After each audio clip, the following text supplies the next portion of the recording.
សួស្តីបងប្អូនថ្ងៃនេះមកធ្វើស៊ុបត្រីឆ្លាតបងប្អូនដោយសារតែនឹកឃើញចង់ញ៉ាំស៊ុបមេឃត្រជាក់បងប្អូន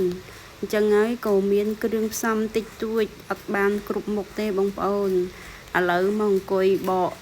ពោតបងប្អូនស៊ុបគឺយើងចាំបាច់ត្រូវតែដាក់ពោតលឿងនេះដើម្បីឲ្យទឹកស៊ុបរបស់យើងមានរសជាតិឆ្ងាញ់បងប្អូន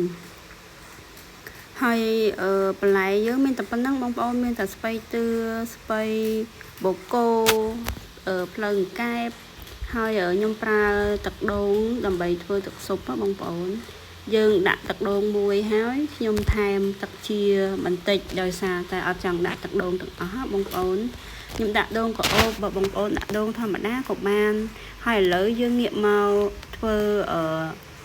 សាច់របស់យើងវិញគឺត្រីឆ្លាតដាក់គ្រឿងតិចតិចបានហើយបងប្អូនដោយសារយើងចុចជាមួយនឹងទឹកជ្រលក់ដាក់តែម្រេចស្ករបន្តិចប៊ីចេងបន្តិចបើបងប្អូនប្រើប៊ីចេងដាក់ប៊ីចេងបើប្រើម្សៅស៊ុបបន្តិចទៅបានហើយបងប្អូនហើយយើងតបវាឲ្យរាងយូរបន្តិចទៅដើម្បីឲ្យសាច់ត្រីយើងរាងស្វិតទៅបងប្អូនហើយឥឡូវយើងមកដាក់ពោតចូលដើម្បីរំងាស់ហើយចាំយើងដាក់គ្រឿងមានអំបិលបន្តិចស្ករបន្តិចហើយនេះខ្ញុំដាក់ម្សៅស៊ុបធ្វើពីបន្លែ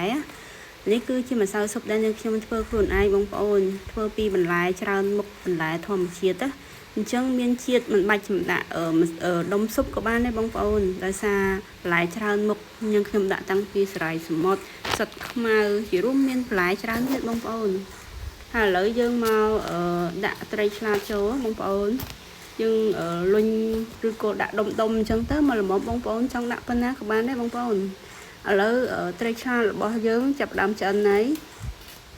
អញ្ចឹង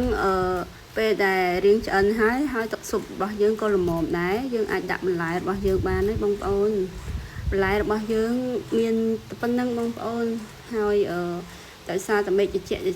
ដូចបានជម្រាបពីដើមអញ្ចឹងនឹកឃើញចង់ញ៉ាំស៊ុបអញ្ចឹងក៏ធ្វើស៊ុបញ៉ាំទៅបងប្អូន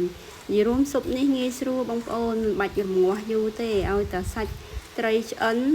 មានជាតិល្មមគឺយើងអាចដាក់បន្លែបានហើយងាយស្រួលមែនទែនបងប្អូនតែចង់ធ្វើស៊ុបលឿនណាហើយយើងអាចធ្វើទឹកជ្រលក់បន្ថែមដើម្បីចុចនឹងស៊ុបជាមួយនឹងត្រីឆ្លាតនេះទៀតណាបងប្អូនតែដោយសារតាវីដេអូរៀងវែងដែរអត់បានបង្ហាញបងប្អូនពីរបៀបធ្វើទឹកជ្រលក់ដើម្បីចុចស៊ុបនេះទេបងប្អូនចាំសាក្រោយចាំធ្វើទឹកជ្រលក់បង្ហាញបងប្អូនម្ដងហើយស៊ុបរបស់យើងគឺឆ្អិនហើយបងប្អូនរួចរាល់ហើយត្រូវនឹងមេឃភ្លៀងតិចផងបងប្អូនមេឃត្រជាក់យើងញ៉ាំស៊ុបគឺឆ្ងាញ់តែម្ដងបងប្អូនហើយវីដេអូយើងមានតែប៉ុណ្្នឹងបងប្អូនអរគុណចំពោះការតាមដានទស្សនា